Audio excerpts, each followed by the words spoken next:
Este es un mensaje del pastor John MacArthur, traducido y predicado en español para el mundo de habla hispana. Abra su Biblia al primer capítulo de Primera de Timoteo. Recientemente comenzamos un estudio de Primera de Timoteo. Ya comenzamos con 2 mensajes para iniciar viendo la introducción y ahora llegamos en esta próxima sección a los versículos 3 al 11. Esta sección tiene que ver con enfrentando a los falsos maestros. Quiero que tomemos los versículos 3 al 11 como una unidad, pero vamos a dividirlo en 2 semanas, este día del Señor y el próximo. Permítame introducir nuestro estudio el día de hoy al recordarles de algo de lo que estoy seguro usted está muy consciente. En el Evangelio de Juan, capítulo 8, versículo 44, nos recuerda que Satanás no solo es un homicida, sino que Satanás también es un mentiroso. Una de las manifestaciones de la intención mentirosa de Satanás es la proliferación de los falsos maestros que atacan el Evangelio y a la Iglesia a lo largo de toda la historia de la vida de la Iglesia. Los falsos profetas y los falsos maestros son parte de la batalla que la Iglesia ha tenido que pelear en toda época. Y eso realmente no es nada que nosotros hemos tenido que enfrentar. De hecho, el pueblo de Dios a lo largo de su historia entera ha tenido que enfrentar a los falsos maestros. Vamos al Antiguo Testamento y encontramos advertencia tras advertencia tras advertencia en contra de aquellos que enseñan falsamente. En particular me acuerdo de Jeremías capítulo 23 hasta el capítulo 27, en donde usted tiene muchas referencias a los falsos maestros. En donde quiera que Dios establece la verdad, Satanás se esfuerza por sembrar mentiras y farsa y error. Nos acordamos sin duda alguna de Mateo capítulo 7, en donde oímos las palabras de nuestro Señor diciéndonos que habrán falsos maestros, falsos profetas que aunque son lobos, se disfrazan a sí mismos de ovejas, el cual era la vestimenta de un profeta, como si fueran verdaderos profetas de Dios. Más adelante se nos recuerda en el Evangelio de Mateo, en ese gran discurso del Monte de los Olivos, en el cual Jesús predicó un sermón acerca de su propia segunda venida, en la cual él advirtió que habrían muchos falsos cristos que vendrían en el futuro. Juan nos dice en 1 de Juan 2 que ya en el mundo habían muchos anticristos. El libro de Apocalipsis nos presenta un retrato muy claro de la consumación de la época de la Iglesia, el retrato final de Dios de lo que va a pasar en la tierra. Y es un tiempo lleno de engaño y mentiras, enseñanza falsa, doctrina falsa, finalmente resumida en el falso profeta y el anticristo mismo. En 1 de Timoteo, la epístola misma que estamos estudiando, se nos recuerda en el capítulo 4, versículo 1, que espíritus engañadores están sueltos en la Iglesia por todo nuestro alrededor con sus doctrinas de diablos o demonios. Hablan mentiras. El apóstol Pablo, al escribirle a la iglesia Galacia, les advierte en varias ocasiones en esa carta acerca de los falsos maestros. Al escribirle a la iglesia en Colosas, la porción primordial del capítulo 2 en defensa de la suficiencia de Jesucristo para la salvación, en contraste a aquellos falsos maestros en Colosas que estaban atacando esa suficiencia misma. Entonces, de una manera muy general, cualquier estudiante de la Biblia está consciente del hecho de que en donde quiera que usted tiene la verdad, usted tiene la infiltración del error. Realmente no creo que simplemente debemos limitar nuestro entendimiento de eso a la Biblia únicamente, porque aquí en Grace Church hemos experimentado el hecho de que Satanás se ha esforzado recientemente por sembrar mentiras entre nosotros. Aquellos de nosotros que hemos estado aquí en los últimos 2 meses, lo cual incluye ciertamente a la mayoría de nuestra congregación, recordará que hemos hecho un par de referencias a los falsos maestros en el estacionamiento, falsos maestros en el patio, tratando de desviar a la gente y llevarlos a sus errores. Mencioné hace un par de semanas atrás que han habido algunos en medio de nosotros que como miembros de nuestra iglesia se han desviado, han buscado atraer a sí mismos discípulos dispuestos que han sido desviados y enseñados a creer que lo que enseñamos aquí es herejía, que queda corto de la verdad de Dios. Y han sido llevados a la confusión y al caos en su entendimiento de lo que es la verdad. Y realmente creo, amados, que ese es solo el principio. No creo que va a disminuir. Creo que se va a intensificar conforme Dios le da a nuestro ministerio una mayor oportunidad y una mayor voz en nuestro día. Y bueno, así fue en Éfeso. La iglesia en Éfeso fue, supongo que, medida por todo barómetro, una gran iglesia. Había conocido la bendición de Dios como pocas iglesias en la historia jamás la conocerán. Esto es, mediante 3 años del ministerio del gran apóstol Pablo mismo, un legado sin paralelos en la mayoría de las situaciones. Ellos sabían lo que era tener a Pablo como su mentor durante 3 años, de acuerdo con Hechos 20. Y conforme llevó a una conclusión ese ministerio con ellos y congregó a los ancianos en Mileto, a más de 40 kilómetros de Éfeso, conforme él viajaba por barco a Jerusalén, él los llamó y les dijo en Hechos 20, comenzando en el versículo 29, porque yo sé que después de mi partida entrarán en medio de vosotros lobos rapaces que no perdonarán al rebaño. Y como esos descritos en Mateo 7, vienen vestidos con ropa de ovejas. Eso no significa que se visten como ovejas, eso significa que llevan una lana, la cual era el atuendo de un profeta. Y después él dice, y también dentro de vosotros mismos se levantarán hombres perversos que desviarán a la gente de la verdad. Y después él dijo, por tanto os encomiendo a Dios y a la palabra de su gracia, que tiene la capacidad de sobreedificaros y daros herencia. Pablo sabía que la iglesia en Éfeso, como cualquier iglesia, estaría bajo el ataque de los profetas mentirosos y los maestros falsos. Eso es exactamente lo que ha pasado. Es el legado de toda iglesia que es fiel a la verdad, el tener que enfrentar a lo que Pablo llama en 2 Corintios capítulo 2, versículo 17, los que corrompen la verdad, capelos, los que corrompen la palabra, los que vienen, como dice en 2 Corintios capítulo 4, versículo 2, de manera deshonesta, los que usan la palabra de Dios engañosamente. Y la sutileza de la enseñanza falsa de este tipo es que usa la palabra de Dios, pero representa de manera equivocada su enseñanza. No es realmente una amenaza verdadera para la iglesia cristiana enseñar algo que de manera explícita y abierta y distintiva anti-Biblia, anti-Cristo y anti-Dios. Es la sutileza de la enseñanza que parece ser bíblica lo que presenta un peligro serio para la iglesia y aquello que aleja a almas ingenuas. La iglesia en Éfeso, aunque tuvo una gran historia, un gran comienzo, y fue la iglesia de la cual salieron otras iglesias hermanas en Asia Menor, y aunque tuvo el ministerio de Pablo, nunca fue invulnerable a los falsos maestros. Y entonces Pablo le escribe a Timoteo para decirle que detenga a los falsos maestros y que corrija las cosas en esa iglesia. Él manda a Timoteo a mantener la enseñanza pura y establecer un ejemplo para que otras iglesias lo sigan. Ahora, en estos versículos de apertura, en los cuales él presenta esta necesidad de detener a los falsos maestros, él le ayuda a Timoteo y a nosotros a entender la necesidad de hacer esto mediante 4 ideas clave que quiero que entienda, y vamos a estarlas estudiando este día del Señor y el próximo. Detener la falsa doctrina y detener a los falsos maestros demanda que entendamos 4 cosas. En primer lugar, necesitamos entender su efecto. En segundo lugar, necesitamos entender su meta u objetivo. En tercer lugar, necesitamos entender su motivo. Y finalmente, necesitamos entender su resultado, lo que producen en el caos. Ahora, para comenzar, es importante que entendamos el error y lo que crea. Supongo que el primer punto igualmente podría ser entender su error. Su error tiene un efecto muy serio. Veamos los versículos 3 y 4 y veamos si podemos entender su error y cómo definimos ese error y lo que produce. El versículo 3 dice, como te rogué que te quedases en Éfeso, cuando fui a Macedonia, para que mandases a algunos que no enseñen diferente doctrina, ni presten atención a fábulas y genealogías interminables, que acarrean disputas, más bien que edificación de Dios, que es por fe. Así te encargo ahora.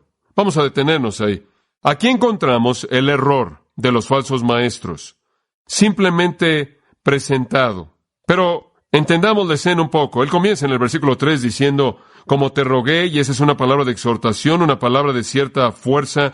Es importante que te quedes, te ruego que te quedes, lo cual podría indicar que Timoteo gustosamente buscaba una nueva tarea, porque esta no era una fácil. Aquí estaba un joven, Timoteo, de la edad de unos 35 años. Él había estado con Pablo durante 20 años. Él era una verdadera réplica de Pablo, como dice en el versículo 2, verdadero hijo en la fe. Pero inclusive en esas circunstancias había cierta timidez en su personalidad. Él en cierta manera estaba intimidado por aquellos que menospreciaban su juventud. Sin duda alguna le parecía difícil enfrentar a nivel intelectual a aquellos que estaban promoviendo el error aquí. Él realmente no estaba en el sentido de la polémica y apologética, no tenía la capacidad de enfrentar sus argumentos a ese nivel, y él pudo haberse sentido un poco inepto para la tarea. Además, no era fácil quitar a los líderes en la iglesia. Una cosa era haber estado trabajando con la gente en la banca a nivel de laicos, pero estar enfrentando a estos líderes y falsos maestros era una tarea muy difícil. Y bien pudo haber sido que Pablo esperaba eso, y esa es la razón por la que le dije, como te rogué que te quedases ahí, quiero que te quedes. Pablo ya había comenzado a corregir estas cosas. En el capítulo 1, versículo 20, dice que mencionando a Himeneo y Alejandro, dos de los falsos maestros que guiaban, quizás dos de los más importantes que estaban en la parte de arriba de la lista, a quien entregué a Satanás para que aprendan a no blasfemar.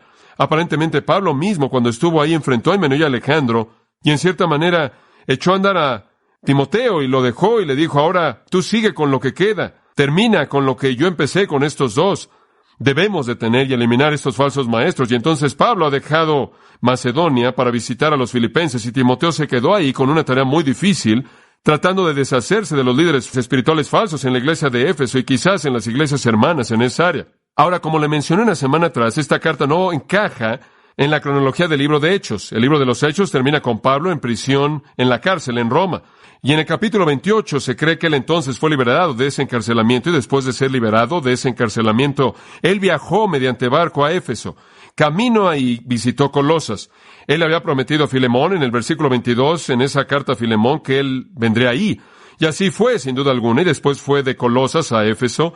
Timoteo, viniendo de Filipos a Éfeso, ahí se reunieron, enfrentaron a Himeneo y Alejandro, analizaron la situación, y Pablo dejó a Timoteo ahí, y él mismo prosiguió a Filipos para cumplir con la obra que Dios tenía para él ahí, como lo indica en Filipenses 2:24. Entonces Timoteo ahora está ahí. Pablo acaba de salir de Filipos. Él no ha partido hace mucho tiempo atrás, y él escribe esta epístola porque él sabe que Timoteo tiene una tarea muy difícil que enfrentar, y él quiere fortalecer la valentía de Timoteo. Él quiere fortalecer su autoridad con la gente que van a oír también esta carta.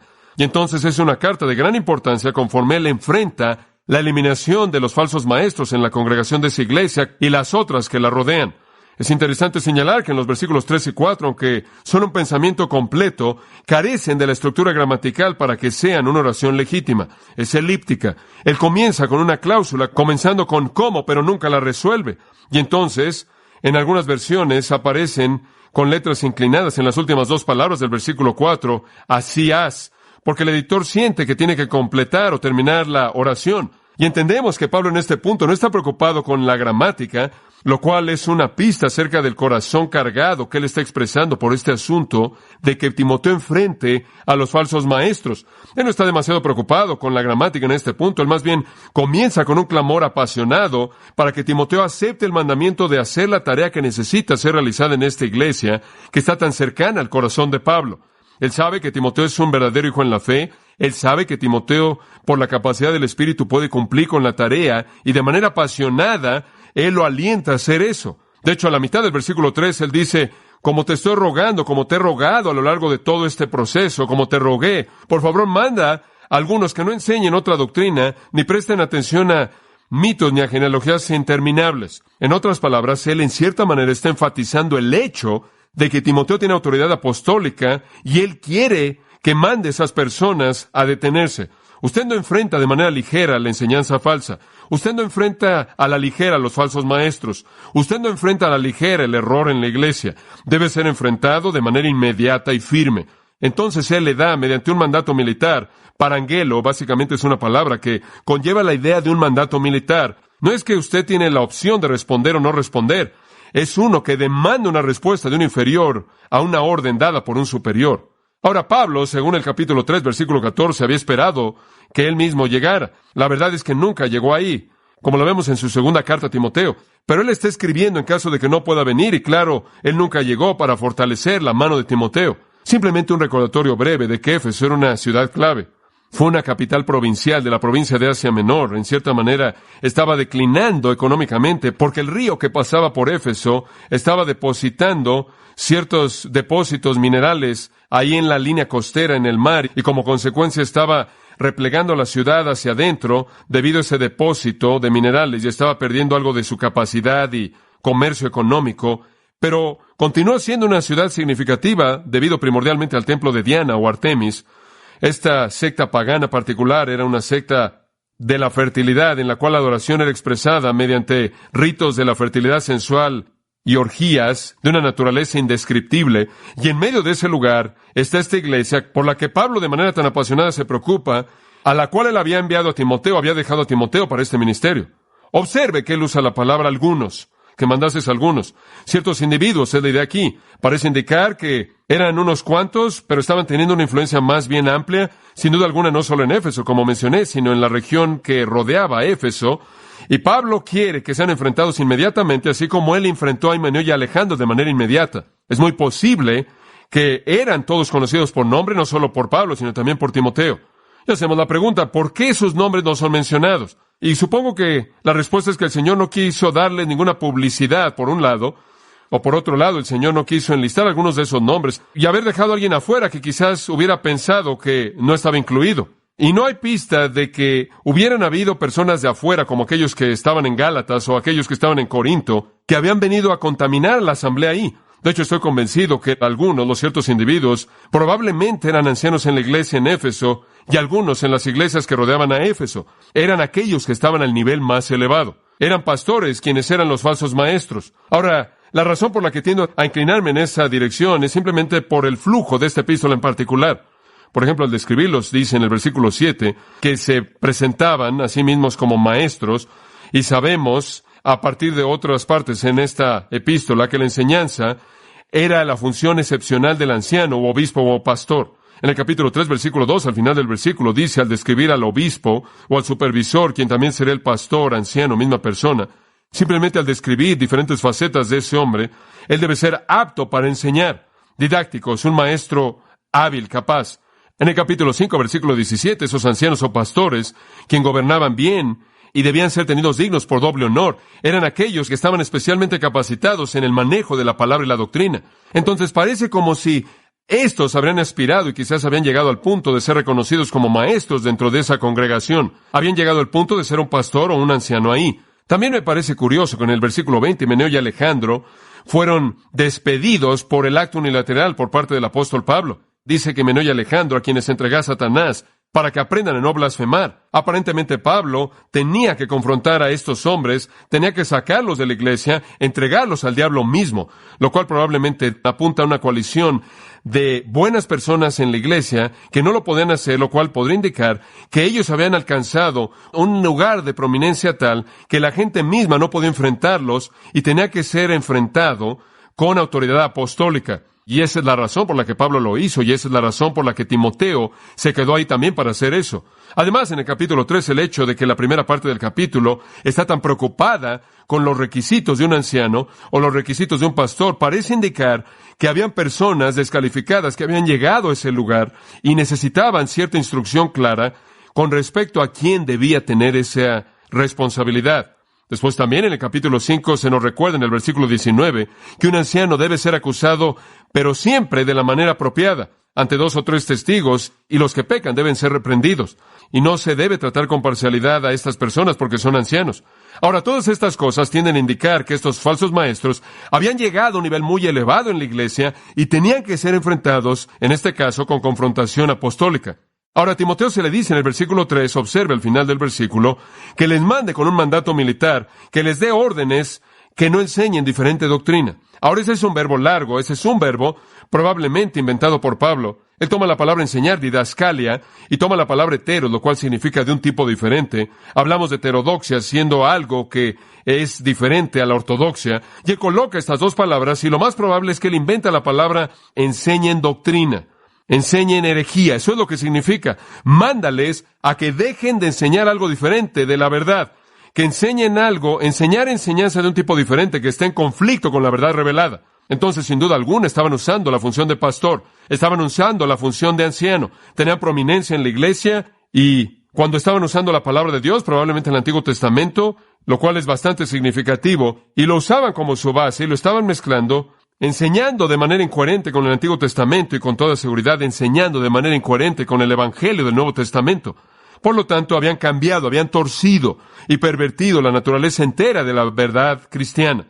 Ahora ellos tenían un estándar, han pasado 30 años desde el día de Pentecostés, inclusive en el día de Pentecostés dice que Pedro predicó y 3,000 fueron salvos, y Hechos 2:42 dice que ellos continuaron, perseveraban en la doctrina de los que apóstoles.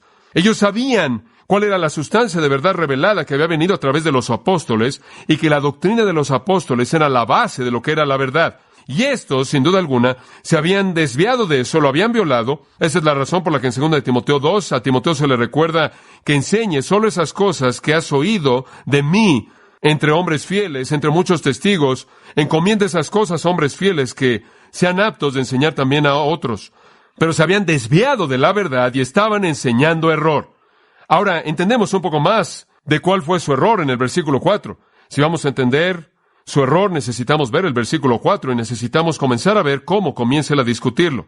Ni presten atención, lo cual significa entregar tu mente a o ocuparte con, mándales a que no enseñen ninguna otra doctrina, ni presten atención a fábulas y a genealogías interminables. Es la palabra muthos, fábula. Obtenemos la palabra mito de ahí. Leyendas y fábulas e historias que son inventadas y manufacturadas por hombres y espíritus engañadores, los cuales así serán llamados en el capítulo 4, doctrinas de demonios. Estaban inventando cosas. Eran muy parecidos a los atenienses que son descritos en Hechos 17:21, en una descripción más bien general que nos ayuda a entender esto. Dice que todos los atenienses y los extranjeros que estaban en la ciudad de Atenas pasaban su tiempo en nada más que en contar o en oír alguna cosa nueva. Estaban preocupados con alguna cosa filosófica nueva y aparentemente aquí estos estaban introduciendo cosas nuevas para tentar a la gente en Éfeso. Y estas leyendas, estas mentiras inventadas por los hombres, demoníacamente diseñadas y farsas, estaban siendo presentadas como la verdad divina. Es muy difícil para nosotros identificar de manera específica estas ideas. De hecho, no podemos identificar qué leyendas eran porque no tenemos esa información revelada. No sabemos qué estaban tratando de imponer en las genealogías o cómo estaban interpretándolas o mezclándolas. Realmente no tenemos detalles específicos.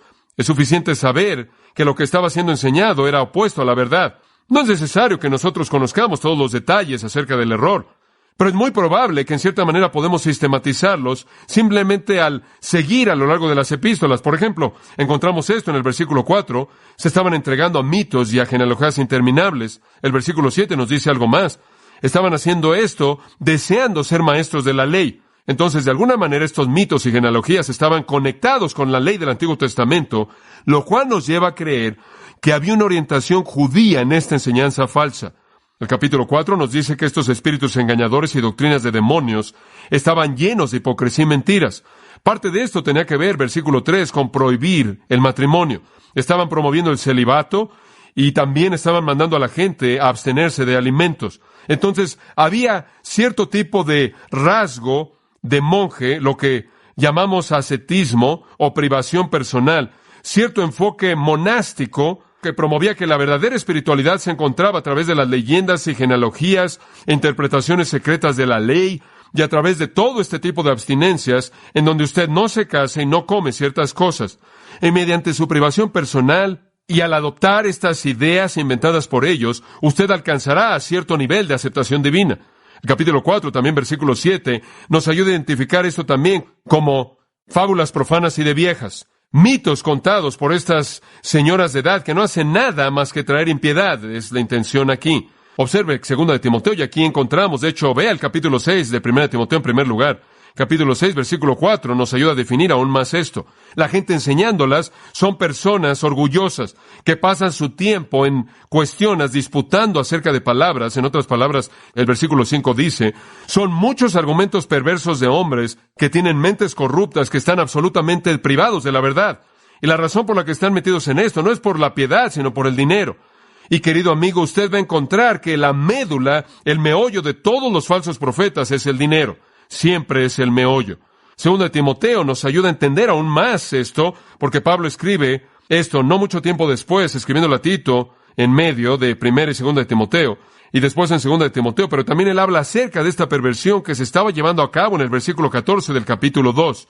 Él dice de estas cosas, recuérdales esto, mandándoles de nuevo, él le da órdenes estrictas para presentarle mandatos a estas personas, que no discutan acerca de palabras las cuales para nada aprovechan, sino que trastornan a los oyentes. Aparentemente estaban discutiendo acerca de palabras. Bien pudo haber sido que habían sacado palabras de su contexto, les habían presentado significados alegóricos legendarios, Un comentarista, J.N.D. Kelly, dijo que a los judíos les encantaban los árboles genealógicos y literalmente podían imponer en esos árboles genealógicos todo tipo de especulaciones alegóricas ridículas, absurdas, y francamente, gran parte del Hagadá rabínico, gran parte de su enseñanza consiste en las escrituras reescritas en una base alegórica, realmente sin relación alguna a una interpretación correcta de la palabra de verdad, como él lo dice en el versículo 15. Ese versículo indica que ellos estaban usando las escrituras, pero estaban entendiéndolas de manera equivocada, le estaban interpretando de manera equivocada y como consecuencia le estaban aplicando de manera equivocada. Por cierto, eso no solo estaba limitado a ellos. Eso se ha llevado a cabo a lo largo de los años y todavía se lleva a cabo en la actualidad. Hay personas en la actualidad que todavía interpretan de manera equivocada la palabra de Dios. Y como dije al principio, la sutileza de los falsos profetas y la falsa enseñanza es que usa la palabra de Dios, pero la corrompe. Son los impostores, usan la palabra de Dios para producir dinero, para comercializar con la gente, la tuercen y la pervierten para sus propios fines. Pero siempre han habido personas así con interpretaciones ridículas de las Escrituras. Pienso en el Papa Gregorio, de la gran interpretación del libro de Job, y cito, los patriarcas, 3 amigos, representan a los herejes. Fin de la cita. Él está tratando de tomarlo alegóricamente y traerlo a su propia época. Los anticatólicos, y cito, los 7 hijos son los 12 apóstoles. Lo que usted diga es Gregorio, y continúa. Las 7,000 ovejas, él dice, son el pueblo fiel de Dios, y sus 3,000 camellos son los gentiles depravados. Fin de la cita. Ese tipo de interpretación absurda de las Escrituras era común en el periodo rabínico. Y tengo que confesar que todavía es común. Y estoy algo asustado por ella. El otro día en la televisión carismática había una persona que estaba siendo entrevistada y le dijeron a esa persona, están haciendo todo tipo de preguntas. Y él dijo que él había nacido en 1929. Y él dijo, Dios lo hizo nacer en 1929 porque su versículo de la Biblia es Mateo 19:29. Entraron en la euforia por eso. Qué maravilloso. ¿Y qué dice Mateo 19:29?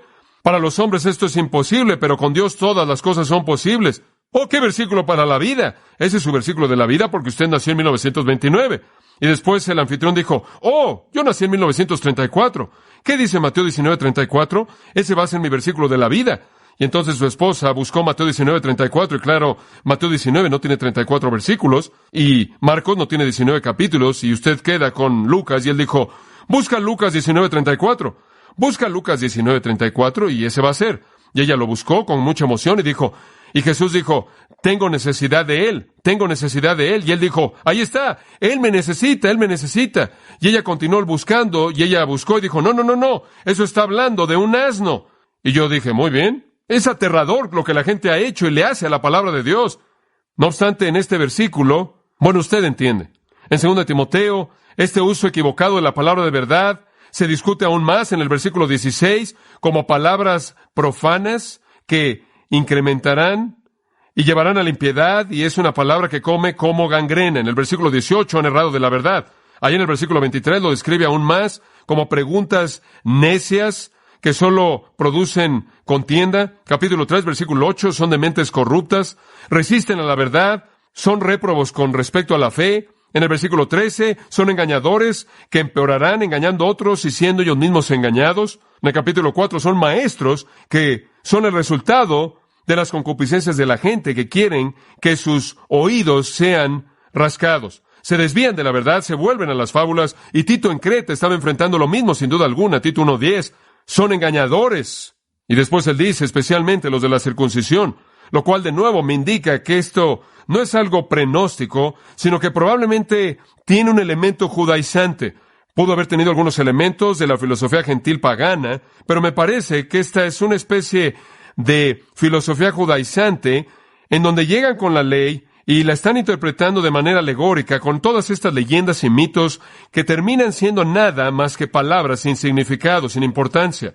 Y él dice de ellos en el capítulo 1 de Tito, versículo 11, sus bocas necesitan ser silenciadas, porque alteran a casas y enseñan cosas que no deben enseñar. Y aquí vamos de nuevo, y lo hacen ¿por qué? Por dinero. Es el dinero lo que siempre se encuentra en el fondo. El versículo 14 los llama fábulas judías y mandamientos de hombres. Esto es, diseñados por hombres que desvían a la gente de la verdad. Profesan, versículo 16, conocer a Dios, pero con sus obras lo niegan. Son abominables, desobedientes. De hecho, todo lo que hacen demuestra que son réprobos. Usted entiende la idea. capítulo 3, versículo 9 de Tito, genealogías o cuestiones necias, contenciones, argumentos acerca de la ley que son vanos y no sirven para nada. De hecho, él los discute en el versículo 10 como herejes, que deben ser amonestados una vez y después dos y después rechazados. Son pecadores que se han condenado a sí mismos.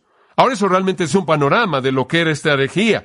Y de nuevo, no podemos etiquetarla de una manera específica fuera de decir que era contraria a la verdad de Dios. Y como dije antes, no es importante que entendamos todo acerca de una herejía, todo acerca de una interpretación equivocada. Es importante que entendamos que Dios está diciendo en esta epístola que eso tiene que ser, ¿qué? Detenido. Tiene que ser enfrentado. Y es aterrador para mí ver en Estados Unidos y ver una iglesia que es tan ingenua y la gente literalmente se puede sentar y oír enseñanza falsa y no reconocerla. Como Walter Martin dijo una vez, el testigo de Jehová promedio puede destrozar a un cristiano en 30 minutos porque él realmente no conoce, no sabe lo que cree. Y la gente se vuelve víctima por todos estos falsos maestros, porque los maestros que tienen, aunque puedan en su corazón ser verdaderos, no están enseñándole a su congregación cómo conocer y reconocer eso y cómo evitar de que se meta a sus vidas. Y algunas veces es tan simple como apagar su televisión, apagar su radio, deshacerse del libro o alejarse de una persona que se acerque a usted con enseñanza falsa. Mezclar la verdad sagrada con mitos corrompe la palabra de Dios. Y las sectas lo han hecho por años. Y el liberalismo lo hace, y tenemos que estar listos para enfrentarlo. Simplemente para resumirlo, los maestros que lo enseñan son descritos en las epístolas pastorales como ambiciosos, avaros, ignorantes, hipócritas, enorgullecidos, corruptos en la mente, despojados de la verdad, impostores, engañadores, mentirosos, contaminados, incrédulos, desobedientes y abominables. Es un grupo agradable. Ellos, dice, se han desviado, han naufragado en cuanto a la fe, se han apartado de la fe, no consienten en las palabras sanas, han errado con respecto a la fe, han errado con respecto a la verdad, se han desviado de la verdad y son réprobos en cuanto a la fe. Ahora quiero que observe el efecto de este error en el versículo 4. Ellos proveen especulaciones. Esto es en lugar de la verdad. Ellos simplemente cuestionan y cuestionan y cuestionan y eso crea confusión. Ellos promueven cuestionamientos inútiles. Ahora observe esto. Más bien que edificación de Dios que es por fe. Ahora, la palabra que usted ve quizás como edificación en su versión es realmente la palabra economía, la cual Pablo usa en 1 Corintios 9:17, Efesios 3 un par de veces. Significa administración o dispensación o mayordomía. Pero tiene que ver con un modus operandi. Tiene que ver con un medio de operación. Y conectado con Teo, el término Dios, es la operación de Dios o el plan de Dios, o si puedo añadir esto, el plan salvador de Dios. Lo que ellos están enseñando produce preguntas, especulación inútil, más bien que el plan de Dios que es por fe. En otras palabras, le da un golpe al evangelio de la fe salvadora. Por lo tanto, concluimos que es un sistema de justicia por obras. Es un legalismo. Algún tipo de caos judaizante mezclado con filosofía gentil pagana que, de hecho, negaba la salvación por la gracia a través de la fe, el cual era el mensaje apostólico y el evangelio de Cristo. Entonces, ¿cuál es el efecto? El efecto es atacar el evangelio. Y permítame darle una pequeña fórmula que usted pueda recordar, que es muy simple, porque el caos en el mundo en la actualidad, algunas veces la gente se confunde con los sistemas religiosos. Y se lo puedo decir de manera muy simple. Solo hay dos religiones en el mundo, solo dos. Está la religión del mérito divino, esta es la religión del mérito divino. Esto es que Dios en Cristo logró la salvación fuera de ningún esfuerzo del hombre. Y después está la religión del mérito humano, esto es que el hombre, mediante algo que ellos hacen, alcanzan la salvación. La religión del mérito divino es el evangelio cristiano. Cualquier otra religión en el mundo, de una u otra manera, encaja en la categoría del mérito humano. Y en donde quiera que la doctrina falsa viene a atacar el evangelio, siempre ofrecerá el hecho de que el hombre en sí y por sí mismo, de alguna manera llega al nivel de agradar a Dios. Y estas personas que vinieron con sus leyendas y fábulas judías, trataban de interpretar la ley, la cual ni siquiera entendían, sin duda alguna, llegaban con algún tipo de enfoque legalista, algún tipo de enfoque en el que se negaban a sí mismos, alguna leyenda que involucraba alguna filosofía mal entendida, que se imponía sobre las Escrituras, de tal manera que todo se volvía caótico. No es diferente, querido amigo, de los mormones que toman la Biblia y dicen, sí, creemos la Biblia, pero no tienen idea de lo que la Biblia significa, a menos de que le impongan a la Biblia todos los documentos mormones que interpretan de manera equivocada y confunden. No es diferente de alguien en la ciencia cristiana que dicen, sí, creo la Biblia, pero no la puedo entender a menos de que tenga la clave de las Escrituras, la cual es escrita por Mary Baker Eddy Patterson Grover Fry, y ella tenía un problema. Y están esas personas que no pueden entender la simplicidad de la palabra de Dios, a menos de que su maestro en particular o su sistema la reinterprete según leyendas sofisticadas e inventos de mentes que son tanto humanas como demoníacas. Es esencial que entendamos que cuando alguien viene con otro evangelio, Pablo nos ha dado una palabra en Gálatas 1 que dice que aunque nosotros, un ángel del cielo, les predicara un evangelio diferente que el que les hemos predicado, que sea que anatema o maldecido, entregado a la destrucción. Los maestros falsos no deben ser enfrentados a la ligera, no si usted entiende su error. Y su error es inevitablemente un ataque en contra de la doctrina de la salvación por la gracia a través de la fe. No es algo ligero. Ahora, lo segundo, y simplemente quiero introducirle esto, y necesitamos entender no solo su error y el efecto que tiene, manteniendo alejada a la gente de la salvación, pero necesitamos también entender sus metas. ¿Cuáles son sus metas? Versículo 5, Pablo le dice a Timoteo, ahora el telos, el fin, el objetivo, la meta del mandamiento que te estoy dando es amor. Quiero ver en la iglesia lo que Dios quiere ver en la iglesia. Y lo que Dios quiere ver en la iglesia es amor. Jesús dijo que los hombres los conocerían por su amor. Y es esencial que la iglesia sea caracterizada por aquellos que aman al Señor, su Dios, con todo su corazón, alma, mente y fuerzas, y amen a su prójimo como a sí mismos. Como dice Mateo 22:37 y en adelante, dice que es el gran mandamiento. Debemos ser identificados por el amor. Este es el amor, no que amamos a Dios, sino que Él nos amó y se entregó a sí mismo por nosotros. Y después Él procede a decir, y si pertenecemos a Dios, nos caracterizaremos por amor, porque Dios es amor, 1 Juan 4, 7 y 8. Entonces, la característica primordial, la característica distintiva de los cristianos es que se identifican por el amor. La palabra es agape, es ese amor de la voluntad.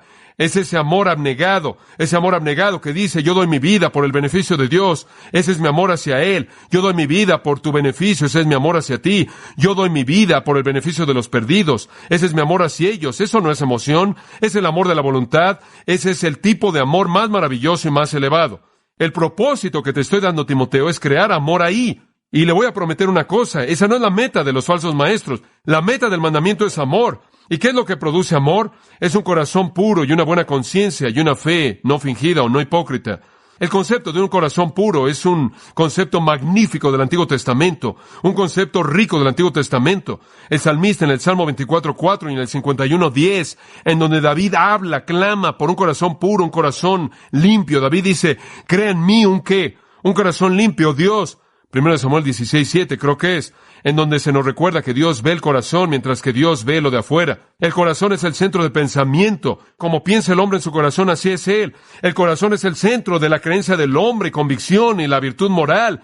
Es el centro de sus deseos espirituales. Es el centro de sus anhelos hacia Dios. Y cuando el corazón es purificado mediante el lavamiento de la regeneración, cuando el corazón está totalmente enfocado en su devoción a través de la fe en Cristo, como en Romanos 6:17 dice, es un corazón obediente, entonces es un corazón puro. Y un corazón puro es uno que está entregado a Dios con una lealtad singular porque ha sido lavado y limpiado por Cristo. Y a partir de un corazón puro viene el amor y una buena conciencia, buena, agathos, perfecto. Produce placer y satisfacción y un sentido de bienestar. La conciencia es su facultad para juzgarse a sí mismo. Es su facultad para juzgarse a sí mismo y francamente responde a su mente. Lo que hay en su mente va a activar su conciencia. Y si usted tiene un corazón puro, usted va a tener una conciencia pura. ¿En qué sentido? Su conciencia no lo va a acusar a usted, ¿verdad? Su conciencia no lo va a condenar a usted. Su conciencia no lo va a condenar, porque si usted tiene una conciencia pura, no hay nada que condenar. La facultad de juzgarnos a nosotros mismos va a decir, muy bien, todo está bien, y su conciencia va a proveer para usted paz y gozo y libertad de la culpabilidad, porque su corazón es puro. Y eso es lo que Pablo quiere decir en Hechos 24:16, cuando él dice, siempre quiero tener una conciencia libre de ofensa hacia Dios. Ciertamente no quiero tener una conciencia como estos falsos maestros, ¿verdad? ¿Qué tipo de conciencia tienen? 1 Timoteo 4:2. Tienen una que está cauterizada como con un hierro ardiente. Está cauterizada. Y después, en tercer lugar, dice este amor viene de una fe genuina, no de la fe hipócrita que los falsos maestros manifiestan. Fe verdadera, fe que no tiene pretensiones. Permítame contarle acerca de un falso maestro, ¿muy bien? Un falso maestro tiene un corazón sucio porque nunca ha sido limpiado por el evangelio verdadero, fe en Cristo. Un falso maestro tiene una conciencia culpable porque un corazón impuro da lugar a una conciencia culpable, a menos de que la conciencia haya llegado al punto en el que está tan cauterizada que ha perdido su sensibilidad, como en 1 Timoteo 4:2. Y un falso maestro tiene una fe hipócrita. Él de todas las cosas es un farsante. Él usa una máscara, él no es sincero. Y ese tipo de vida nunca va a producir el amor de Dios, ¿verdad? La meta entonces, y el objetivo de los falsos maestros, no es crear un ambiente de amor, la meta es satisfacer su ego y llenar sus bolsillos. Esa es su meta. Entonces, versículo 6 dice, de las cuales cosas desviándose algunos. Se han desviado significa perder el blanco, fracasar en no darle al objetivo. De las cuales cosas desviándose, se apartaron. Dos verbos. Uno significa perder la marca. Uno significa salirse del curso. Salirse del camino. Su meta no era el amor, no estaban apuntando a la meta del amor. Ellos no se dirigían a la meta del amor, se desviaron de eso. Tienen otra meta, y su meta es muy claro, es la satisfacción de su propio ego, versículo 7. Ellos deseaban ser conocidos como maestros de la ley, y en el capítulo 6 su deseo es el oro.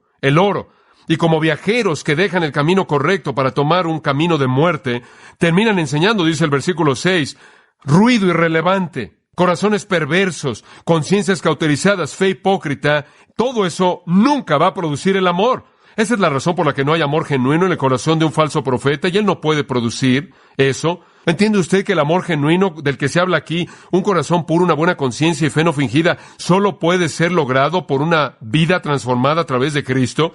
Usted lo entiende, ¿no es cierto que la religión falsa no puede restringir a la carne? La religión falsa no puede reformar la vida. La religión falsa no puede transformar el corazón. Lo único que es mucho ruido. Desafortunada y trágicamente, con frecuencia, es ruido condenador. Y esa es la razón por la que Tito 1:11 es tan importante. Sus bocas necesitan ser silenciadas. Entonces, Timoteo, él dice, si entiendes su error y su efecto, y si entiendes su meta, entonces vas a saber lo importante que es que tú les mandes a detenerse. Hay otras dos cosas que necesitamos entender y veremos esas el próximo día del Señor. Inclinémonos en oración.